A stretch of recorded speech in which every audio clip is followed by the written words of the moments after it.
Yeah, and the thing about the kids at some point here, and not for the younger ones, it's at some point. For North, it's right now, right? That even if she doesn't see it, even if somehow Kim is able to keep that away from her, the kids her friends at school, they're going to know about it. They're going to see it.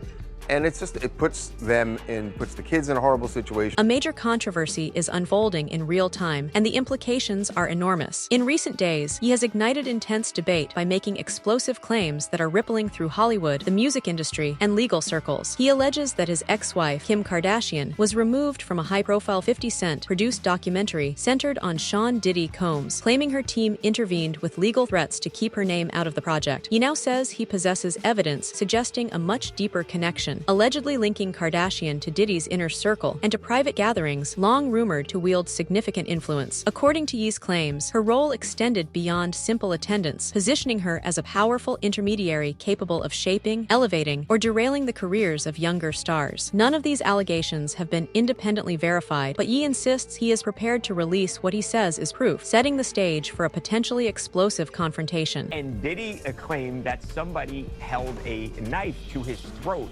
He woke up and this guy basically had him and he had the knife, and Diddy was at this person's mercy. Now, it's unclear what exactly happened from there. Was there a guard that came in? Did Diddy somehow fight this person off? So it seems unlikely that happened. Or did the person just leave?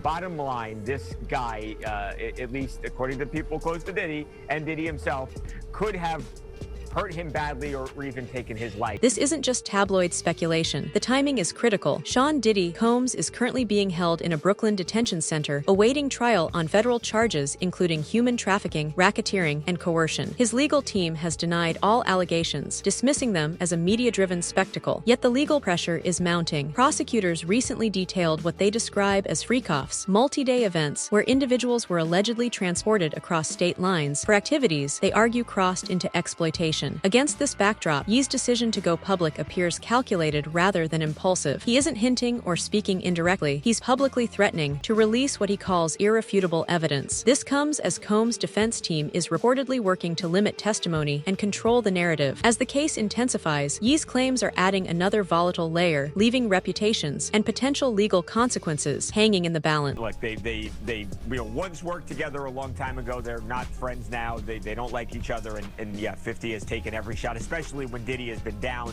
Let's break down what's known so far, separating documented reports from allegations. The documentary at the center of the controversy, Sean Combs, The Reckoning, was reportedly developed as a no-holds-barred examination of Diddy's rise, influence, and legal troubles, with 50 Cent attached as a producer for Netflix. According to sources cited by Variety, early discussions around the project included references to powerful figures within Combs' social orbit, touching on party culture, influence, and long-standing rumors surrounding his inner circle. He claims Kim Kardashian's name was initially part of those conversations, but later disappeared from the final cut. He alleges her legal team intervened with threats and financial pressure, resulting in last-minute edits that insiders describe as abrupt and costly. Neither Kardashian nor Netflix has publicly confirmed these claims, and 50 Cent has remained notably quiet on specifics. Still, Ye's assertion that money changed hands to erase her involvement has fueled speculation about what, if anything, warranted removal. That speculation intensifies when viewed alongside years of public connections between the Kardashian-Jenner family and Combs. Old footage has resurfaced, including a 2014 Keeping Up with the Kardashians clip in which Khloe Kardashian casually described attending one of Combs' parties, joking that many attendees were naked and naming celebrities present. At the time, it was framed as outrageous humor. Today, critics argue it takes on a more troubling tone in light of Combs' current legal situation. Kourtney Kardashian has also publicly reminisced about Combs' birthday parties, calling them epic, while Kim Kardashian has never publicly distanced herself from him, even as other celebrities quietly deleted photos or unfollowed him following his arrest. None of this proves wrongdoing. However, Ye is now suggesting that her silence, combined with alleged efforts to remove her name from the documentary, reflects more than coincidence. Whether his claims hold up remains unverified, but they've undeniably intensified scrutiny around who knew what and when. With the series, with the film. I mean, I think the intention is to give a more full-bodied experience to what happened, you know, from the people that agreed to sit down and to participate. And I feel like the film asks a lot of questions, you know, maybe more questions are asked than answers given. Then there's the second, and far more explosive, dimension of Ye's accusations. He claims to have evidence that Kim Kardashian's involvement with Diddy's events went beyond that of a high-profile guest. According to Ye, and to sources familiar with his private statements, she allegedly played a more active role within what he describes as a broader system of influence and control. He has referred to her as a gatekeeper, someone who allegedly helped determine who gained access, who was pushed out, and whose careers were quietly undermined. None of these claims have been substantiated. If true, the implications would extend far beyond personal drama, potentially tying Kardashian to the same network of power and alleged misconduct that federal prosecutors are now examining in Combs' case. He has also hinted that her influence wasn't limited to Diddy alone, suggesting the existence of a larger web of industry figures who allegedly used fame, access, and legal pressure to manipulate younger artists. These claims surface amid renewed scrutiny involving artists like Justin Bieber and Usher, both of whom have been pulled into the broader conversation due to past associations with Combs. Ye's allegations, unverified as they are, threat to open a new and volatile chapter in Hollywood's ongoing reckoning with power, silence, and accountability. I have to finish the sentence. It does matter! It matters to us and you. It doesn't matter what the internet says. It matters what we think. Yay. So what do you think? Did you have an effect on my mental health? Yes. Yes. I'm saying yes. And I love you. I love you. I don't want you to be not perfect. I love you. And I want my daughter to love you the way you want her to love you. But why now? Why is he choosing this moment to go nuclear? The answer may lie in the legal chess match unfolding behind the scenes. Diddy's federal trial is scheduled to begin in May 2025, and the prosecution's case appears to be gaining momentum. In recent testimony, a federal agent described the scope of evidence seized during raids on Combs' properties, including hundreds of bottles of lubricant and baby oil found alongside firearms. Details prosecutors argue point to organized, repeat conduct. Combs' legal team has pushed back hard, insisting the narrative is being distorted and that all encounters were consensual. Former assistants have further intensified scrutiny. One ex-employee, Jonathan Perez, testified about what he described as meticulously planned, substance-fueled hotel gatherings, events allegedly stocked with cash, drugs, and recording devices. Perez also recalled discovering explicit footage of one of Combs' former partners on a company-issued device, raising questions about whether these encounters were documented as part of a broader pattern rather than private behavior. Defense attorneys continue to dispute those implications. Against this backdrop, Ye's timing looks deliberate. By escalating his claims now, he isn't just attacking Kim Kardashian personally, he's inserting himself directly into a narrative that's still being shaped. If Kardashian was, as Ye alleges, a significant figure within Combs' social orbit, her testimony or her refusal to engage could become relevant in multiple ways. Ye appears to understand that public pressure can influence legal strategy long before a jury is seated. This conflict also extends beyond the courtroom. Ye's recent disputes with the Kardashian family, including disagreements over their daughter North's name and creative associations, suggest multiple layers of motivation. His legal threats aren't whispered behind closed doors. They're public, strategic, and designed to force a response. Kardashian, he seems to believe, faces a lose-lose scenario: deny everything and risk scrutiny if evidence surfaces, or remain silent and allow speculation to grow. So far, he hasn't released concrete proof, but he's dropped enough hints to suggest he claims to possess more than rumors. According to private messages reported by the Daily Mail, Ye warned Kardashian, "Amend it or I'm going to war, and neither of us will recover from the public fallout." Whether that language signals confidence or escalation remains unclear. Meanwhile, Kardashian's team has reportedly moved to limit North's association with Ye's new music, including a track connected to Combs' son. If he follows through on his threats, the fallout wouldn't be confined to headlines. It could trigger legal consequences. And for an empire built on careful image control, even unproven allegations, timed this precisely, could represent its most serious crisis yet. For him, although interestingly, we haven't seen the indictments yet. There's been some time lag. I suppose it will take some time to go through all the forensic, evidence. But this story isn't just about Ye versus Kim, or even about Diddy's trial alone. It points to the possible unraveling of an entire system that thrived on access, silence, and power. For decades, Diddy's parties were seen as the ultimate industry status symbol, ultra-exclusive gatherings where A-listers and power brokers mixed behind closed doors. They projected glamour and influence. Now, federal prosecutors allege those same events were something far darker. According to the indictment, these gatherings were not casual social affairs, but highly produced environments apartments where individuals were allegedly transported, coerced, monitored, and recorded. If those claims hold, they suggest an ecosystem that relied not just on one man, but on a network of enablers who normalized or protected it. That's where Ye's accusations become destabilizing. If Kim Kardashian was involved in that world in a more active way than previously understood, as Ye alleges, the implications stretch far beyond her personal reputation. The ripple effects could be enormous. Justin Bieber, whose early proximity to Diddy has resurfaced in lawsuits and old footage, has remained silent. Usher, who has spoken publicly about disturbing experiences in Diddy's home as a teenager, is now facing renewed scrutiny. Even figures like Jay-Z and LeBron James, who have distanced themselves from Combs in recent months, could find themselves dragged back into the conversation if a broader network is implicated. And beyond celebrities, there's the industry itself. If powerful figures knew or looked away, questions inevitably turn to the managers, lawyers, and publicists who helped maintain the image. Silence, in this context, may prove as consequential as action. I ain't never been back to the hospital since 2015.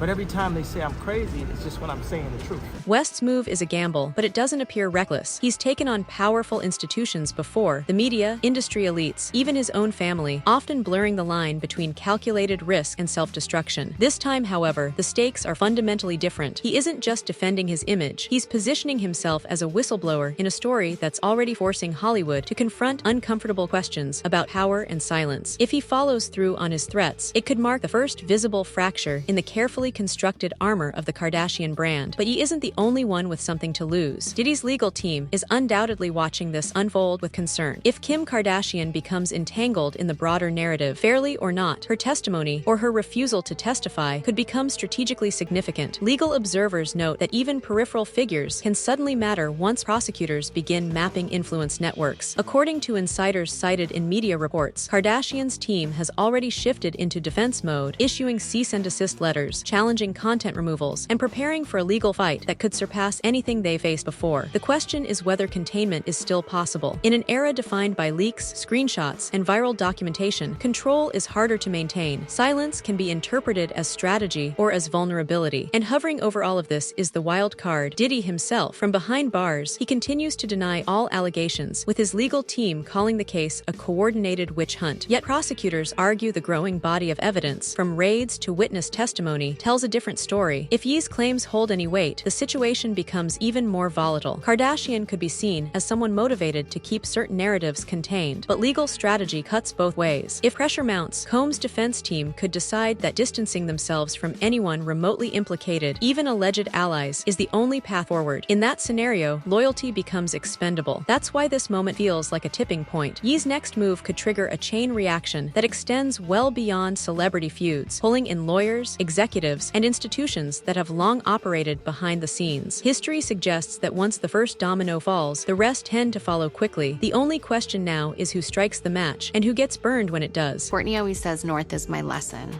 on this planet. What does that mean? She's your lesson.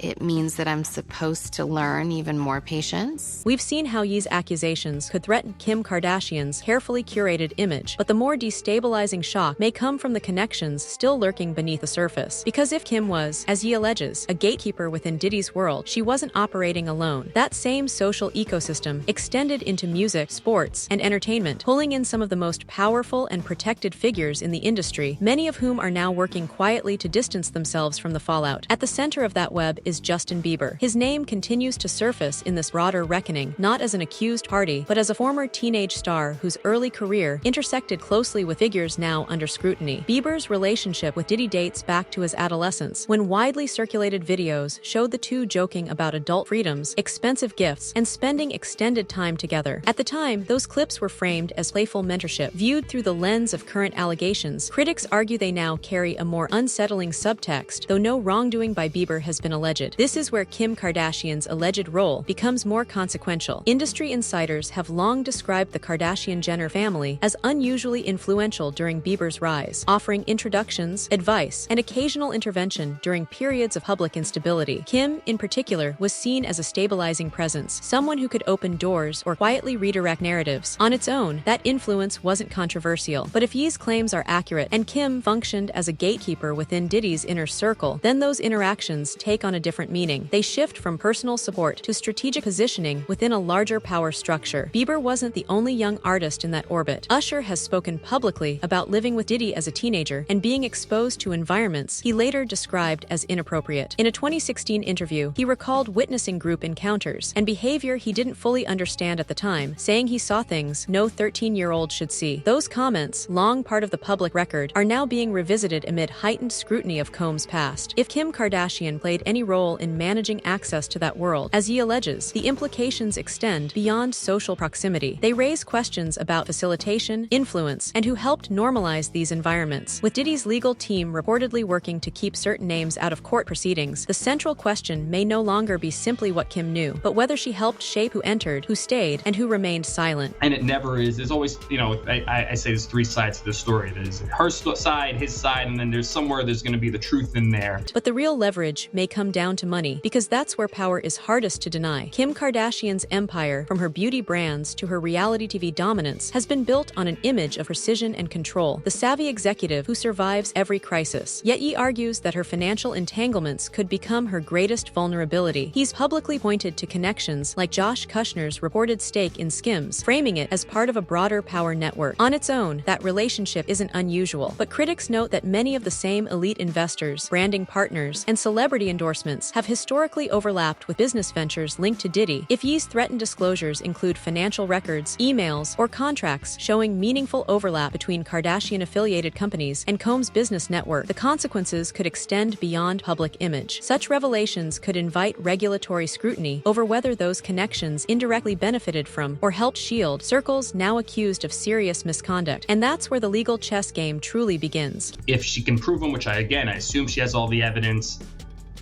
she's good in terms of proving that claim. Kim Kardashian's legal team has already moved aggressively to shut things down, issuing cease and desist letters and threatening action over Ye's track featuring Diddy's son. For now, the strategy is offense. Suppress the content, control the narrative, limit exposure. But that approach only works if the conflict stays in the realm of music and publicity. If Ye's next move includes what he claims to have, texts, videos, documents, or witness accounts allegedly tying Kim more deeply to Diddy's world, then the strategy shifts instantly from offense to damage control. Because Diddy's case isn't just about individual misconduct, prosecutors have framed it as a criminal enterprise, alleging a coordinated system involving logistics, influence, and silence across multiple industries. If Kim's name becomes part of that narrative, her legal exposure wouldn't stop at defamation disputes or privacy claims. Legal experts note that, hypothetically, questions could arise around obstruction, facilitation, or participation in a broader pattern, depending entirely on evidence, intent, and context. None of that has been alleged against her by prosecutors, but Ye's threat is to force that scrutiny into existence, and Ye appears to understand leverage. His escalation isn't just about embarrassing his ex-wife or reigniting personal disputes. It's about placing her in a position where silence itself could carry risk. Public denial invites receipts. Silence invites speculation. Either way, the pressure increases, and not just for her. The moment Kim Kardashian's name becomes publicly entangled with Diddy's trial narrative, the blast radius widens. Every celebrity who attended those parties, posed for photos, or dismissed rumors suddenly becomes part of a larger question. Who knew what and when? Figures who have spent decades cultivating carefully protected, family-friendly brands could face renewed scrutiny, not because of formal accusations, but because proximity itself becomes a liability in a case centered on networks and enablers. Online chatter has already begun pulling in names like LeBron James and Jay-Z, citing historical overlaps, public appearances, or business intersections. B1tch's early industry connections have been re-examined. None of this constitutes evidence of wrongdoing, but Ye's allegations suggest a broader system of protection at the top, one that, if exposed, could force high-profile figures into uncomfortable public defenses or strategic silence. Then there's the business fallout. Skims, Kim's billion-dollar shapewear brand, has reportedly explored the possibility of a future IPO. Wall Street is allergic to uncertainty, and nothing disrupts a clean growth narrative faster than association. Fair or not, with allegations involving coercion, suppression, or ties to a federal trafficking case. If investors begin asking whether Kardashian Kardashian-affiliated companies benefited from or overlapped with networks now under investigation. The consequences could extend far beyond public relations. Valuations stall, deals freeze, risk assessments change overnight. The same vulnerability applies to her other ventures: beauty lines, licensing deals, production projects, endorsements. All of them rely on aspirational branding and trust. Ye's framing that Kim functioned as an enforcer or gatekeeper within Diddy's world directly attacks that foundation. This isn't a scandal that can be reframed with a statement or diluted with a carefully timed social post. Hovering over all of this is another wild card: Diddy's own legal team. Their current objective appears to be containment, keeping the trial focused narrowly on Combs himself rather than the broader industry. But strategy evolves under pressure. If evidence emerges that meaningfully implicates others, alliances become fluid, testimony becomes currency, silence becomes negotiable. In high-stakes federal cases, survival often means leverage. One party cooperates, another absorbs blame, someone gets left exposed. None of those outcomes are inevitable, but Ye's threats are designed to make them possible, and the timing matters. With Diddy's trial set for May 2025, prosecutors are still assembling their case. Every new leak, resurfaced clip, or public accusation reshapes the environment in which that case unfolds. Ye isn't teasing, he's signaling that he claims to be sitting on a trove of material. If even a fraction of it is released, the fallout won't stop with Kim Kardashian. It would pull back the curtain on an entire infrastructure: managers, lawyers, publicists, executives, whose power has long depended on silence and access. Some of them remain deeply influential. Some are still actively protecting their clients. And if Ye's gamble pays off, they may soon find that silence is no longer an option. It's just he's Kanye West, so it's like relentless. I was like, yeah, popcorn.